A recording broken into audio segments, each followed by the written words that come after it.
Hey everyone, welcome back to this week's Fantasy Baseball Cafe's Form and Trade Talk. I'm Jason Gilbo, and I'll be breaking down 5 interesting trades that caught my eye this week from our forum here.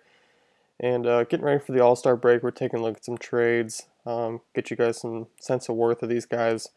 You know, a lot of off time, no, lineup scheduling and all that stuff will keep the owners ready to go and get some trades going. So, taking a look at trade number 1, a lot of big names here. And just to give a little quick background, owner is looking to rebuild in a keeper league, and owner number 1, I'll say. And personally, I like where the owner's heading with this one. He's looking to trade Jose Abreu and Ian Kinsler for Jason Kipnis and Ryan Braun. So essentially, you're trading one keeper for two, in my opinion, because Ian Kinsler is not keeper worthy.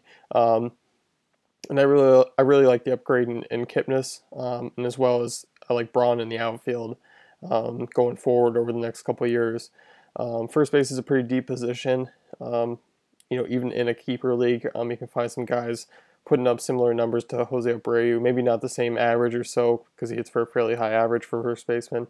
But you can still find the RBIs and homers, and you can definitely combine at first base. While not a lot of people come close to Jason Kipnis as an all-around second baseman.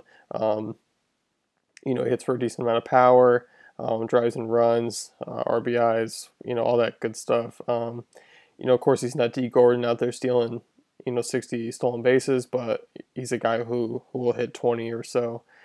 So a nice upgrade there from Kinsler. And like I said, I like Braun. Although the Brewers are not having the best season, but looking at the rest of the season ranking, Braun's just outside of the top 5. Especially going forward next season. I like him a lot. So, the owner's out of the race this season. I don't see much helping him going forward. I'm just, like I said, second base, you're digging deep for production. As first base, you don't have to go that far. You can head down a little bit and still get solid numbers. So, overall, I like this deal in a nice trade scenario. Trade number 2, this is a Dynasty League trade where salaries are attached, so I'll try to explain it the best I can. It's a straight up 1-for-1. It's Xander Bogaerts for Steven Souza, and Bogaerts is going to cost $6 million to keep next season, 7, and then 8 going forward. So that trending upwards by $1 million over the next couple of years. While Souza's only at $400K. For this season, but will be signed for 3 or 4 to 5 over the next couple of years. Taking a look, I like shortstops. I like getting the best top 5 if I can, because taking a look at outfield, you can find a guy who's going to put up Souza numbers, over a decent production of shortstop. I'm just kind of intrigued with Bogaerts' progression from last season to this season. Right now he's hitting 304 with 79 combined runs and RBIs. He's not a big power guy, not a big speed guy. He's only got 7 combined homers and stolen bases. But 240 he was hitting last season, and he's lowering his strikeout rate by 8% if he keeps it up from 2014. So that's a huge, significant trend upwards. And shortstop's just a shallow position to target. Going forward, looking at Bogaerts, he's improved defensively, which doesn't have an impact on his fantasy game, but he's overall. I've watched quite a few Sox games, obviously, but his comfort level just looks different from years past. And as a Sox fan, as a fan of the game, I love seeing these young shortstops come up and produce, and I couldn't be happier with the way he's improving this season. While Souza doesn't really have a background of a ton of, numbers in the past in the bigs, he's been given a lot of opportunities. While he has a nice 10 stolen bases and 15 homers, hitting 210 is not going to cut it for me, even if you're going to put up 25 combined stolen bases and homers. He's got a 35% strikeout rate. Just hit the DL right now, while that doesn't have much going for the future here. He doesn't really impress me going forward. He doesn't have any sort of trends that show him progressing over the next few seasons like Bogaerts does. And like I said, overall, I just like a deeper position in outfield and taking a reach on guys other than Souza there. while shortstop there's not much there. So I'd rather hold on to Bogarts in this one. Trade number 3, Aroldis Chapman and Chris Archer for Carlos Correa and Michael Wacha here. So some big names, and looking at closers, I find him kind of disposable. Although Chapman's one of the best in the game.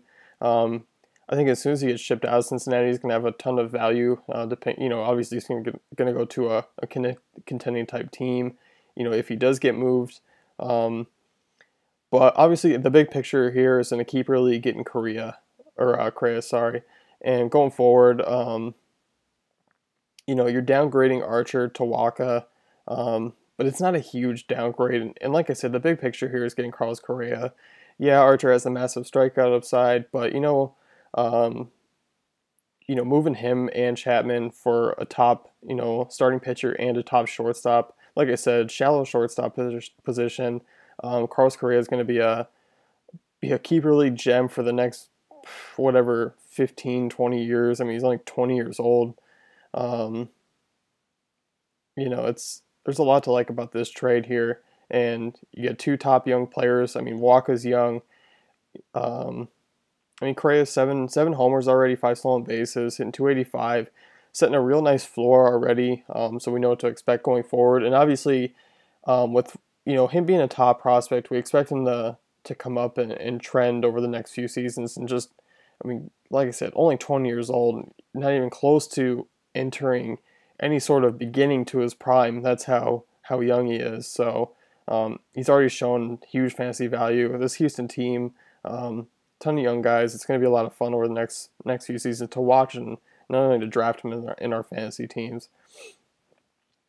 Trade number 4, Yasiel Puig for Carlos Carrasco and Jonathan Papelbon. With an abundance of outfielding for the team shipping off Puig for this duo, it was a no-brainer for me. I'm not a big fan of Puig's numbers coming into the season where he was ranked. I just feel like you could have gotten those numbers for cheaper elsewhere. And, although he missed a ton of time, hasn't looked that great otherwise.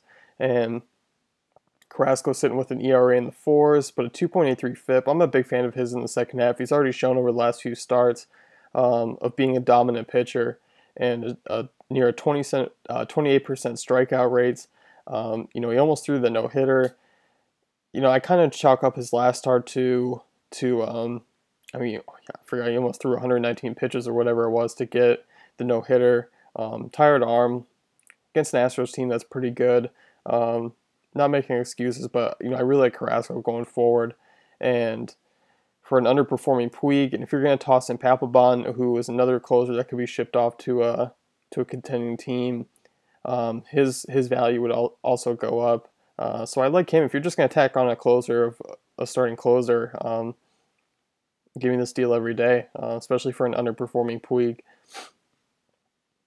Trade number 5, pretty clear-cut one, nice short one. I can wrap up the show on here. This is a keeper league, and so this is Jacoby Ellsbury as a $34 keeper next season for Byron Buxton as a $16 keeper. Buxton at the DL, obviously not a lot to show from this season. Has a hard time hitting off speed, which obviously, scouting these days, they're going to know he can't hit off speed. He's not going to see a fastball until he can prove hitting off speed stuff. Buxton's he's still unseasoned at the major league level. He's going to take a few years. And Ellsbury, a $34 keeper, worth it over the next season or two. And the fact that Buxton is $16 makes it an easier no to this trade here. So that's number 5. It'll take us to the end of this week's trade talk. Join me next Thursday here during the All-Star break.